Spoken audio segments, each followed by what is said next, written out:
24 ore su 24. Le notizie corrono più veloci sul web. News del mercato finanziario? Digita www.industriaefinanza.com, il primo quotidiano economico del Nord Italia. Notizie sul Veneto? www.lacronacadelveneto.com. E per Verona c'è www.lacronacadiverona.com. Guarda le ultime news sulle web TV di TG Italia, TV Veneto e tvverona.com. Collegati con il mondo. Connettiti con Industria e Finanza, la cronaca del Veneto e la cronacadiverona.com. Sul web l'informazione è in tempo reale.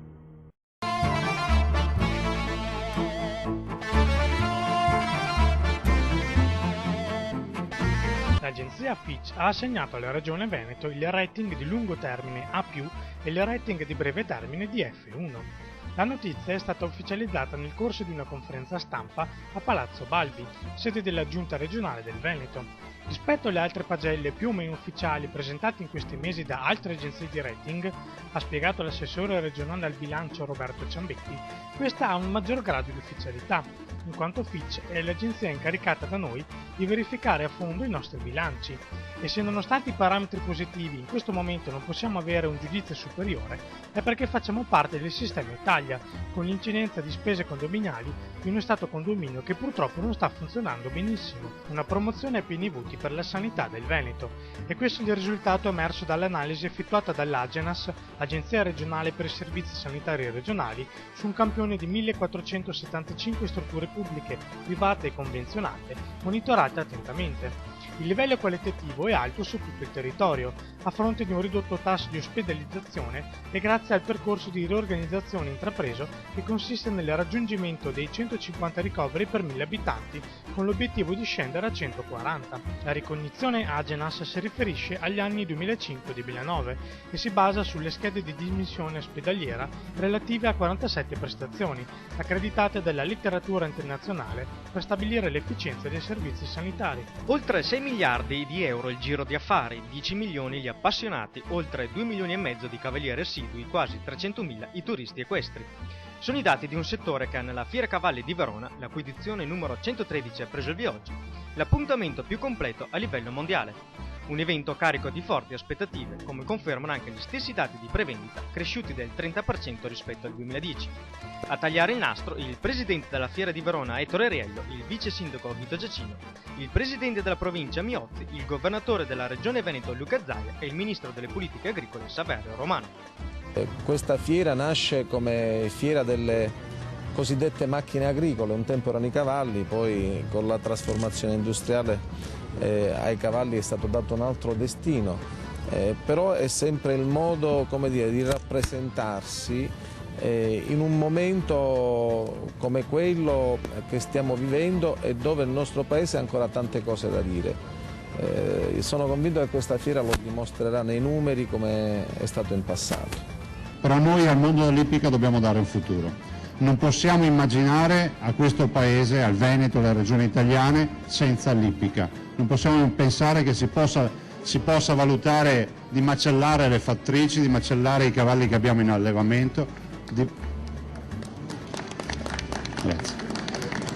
di pensare che questo Paese possa vivere senza i cavalli. A dare il via alla 113esima edizione di Fiera Cavalli anche le nuove generazioni, alla quale è stato dedicato un vero e proprio salone. Durante la manifestazione vanno coinvolte più di 15 scuole elementari e 1400 bambini, attraverso percorsi didattici e spettacoli per scoprire il cavallo ancora più da vicino.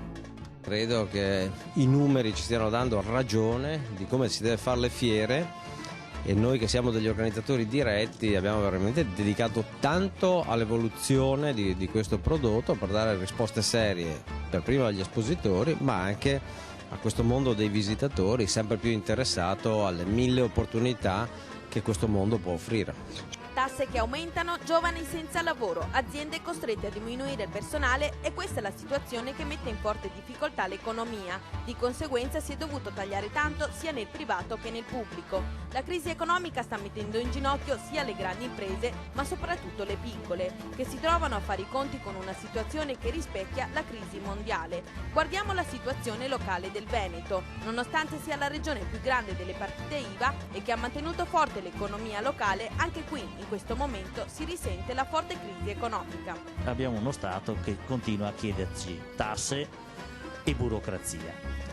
Soluzioni ovviamente noi non le abbiamo perché a noi aspetta il ruolo di portare avanti un'economia. È la politica che dovrebbe vedere come risolvere questo problema. Noi possiamo anche capire, metterci la buona volontà di capire che questi soldi servono per coprire un buco che di certo non abbiamo fatto noi, ma comunque una mancanza di capacità politica. Però dall'altro manca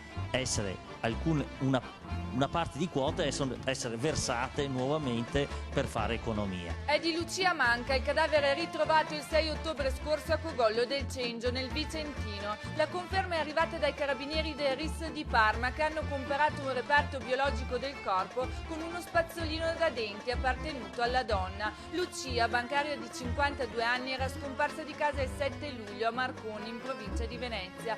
Gli accertamenti del RIS non hanno ancora stabilito come la donna sia morta, escludendo comunque tracce di traumi o armi da taglio. Rimane ancora da chiarire anche da quanto tempo il cadavere si trovava nella radura a Cogollo del Cengio. Nei prossimi giorni i carabinieri di Vicenza consegneranno agli inquirenti veneziani un cassonetto che era stato posto sotto sequestro il 6 ottobre, dopo la scoperta del cadavere da parte della Guardia Forestale.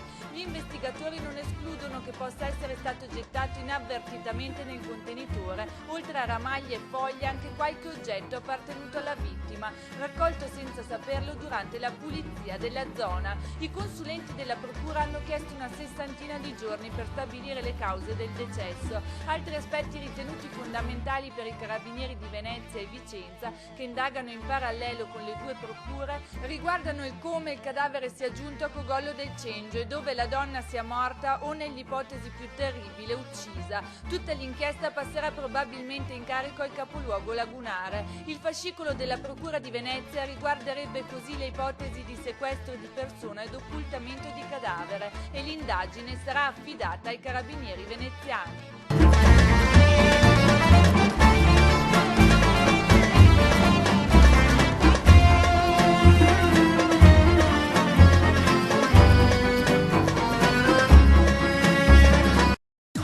Ore su 24, le notizie corrono più veloci sul web. News del mercato finanziario? Digita www.industriaefinanza.com, il primo quotidiano economico del Nord Italia. Notizie sul Veneto? www.lacronacadelveneto.com e per Verona c'è www.lacronacadiverona.com.